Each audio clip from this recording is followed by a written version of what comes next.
So almost a year ago, I did my first cut, and basically what happened was I kind of struggled because the first time that I did this cut, when I lost a lot of weight, I tried to experiment with things and figure stuff out so that I could come out here on YouTube and I'd teach you guys, right? But the biggest thing that I used to struggle with is I was fucking hungry all the time.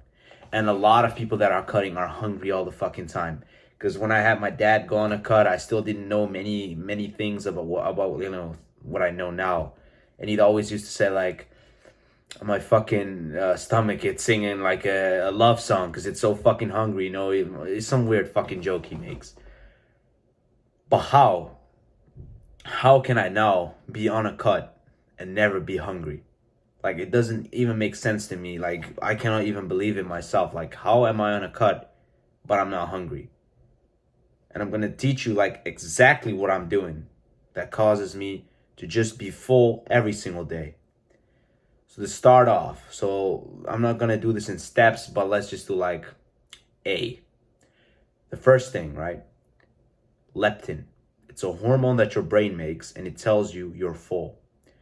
When you eat carbs, I'm just gonna give you like the quickest explanation I can. When you eat carbs, your insulin spikes up, and when your insulin spikes up, leptin stops working, which means you cannot tell that you're full. Literally, it's impossible for you to know that you're full when your insulin is spiked. And your insulin spikes from eating carbs. So let's say you're at the dinner table, right? And you're eating your vegetables, and at the same time you're eating like your potatoes. Your insulin is being spiked whether you like it or not. And I know the argument is always no, cake and like simple sugars, simple carbs, they spike your insulin. Actually, every carb does. The only difference is sugar, it does it quicker. It spikes your insulin faster than like potato does. But at the end, the result is the same thing. Your insulin spikes. When your insulin spikes, your body can literally not tell that it's full. It's impossible. The hormone that tells you, stop eating, we're full, it's not working. It's the same as going inside your car and you turn on a drive, but it doesn't work because the fucking engine has been taken out of the car. Of course you can't drive without an engine, right? It's the same thing. So what we do now in step 2 is we focus on not spiking that insulin up. So how the fuck do we do that? We eliminate carbs. And this is where it gets interesting. Because eliminating carbs is kind of hard for people, because if we remove carbs, then how are we going to keep ourselves satiated? Well, we're going to eat lots of protein and lots of fat. And there it is. So the foods that we're going to eat specifically, avocado, olives, olive oil, coconut oil, ghee, lard, butter, nothing that has seed oils in it because it's like bad for other things inside your body. Then after that, meat. We're gonna eat a lot of fucking meat. So you're gonna eat your chicken thighs, you're gonna eat your beef, your pork, your fucking lamb, salmon, any other meat. We want to specifically focus on meat that has, relatively high calories. So we're not gonna try and eat tuna and chicken breast because that's not gonna keep us satiated. We're gonna go with like meats that have fat as well. So your beef, your steak, right? Your salmon, your chicken thighs. These kind of things you want to eat because they will keep you satiated. Then in step 3, how we're going to bring this to life, you're going to do intermittent fasting. So you're going to wake up and you're going to like prolong your first meal by a couple hours. So you're going to like postpone it. You're going to wake up, you're going to like do shit for like 4 hours. You're going to work on your homework, or you're going to do traveling to school or whatever.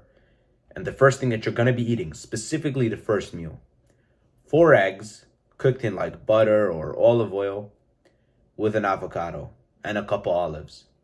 And this meal, I promise you, if you don't eat any bread with this, it's going to keep you satiated for the entire day.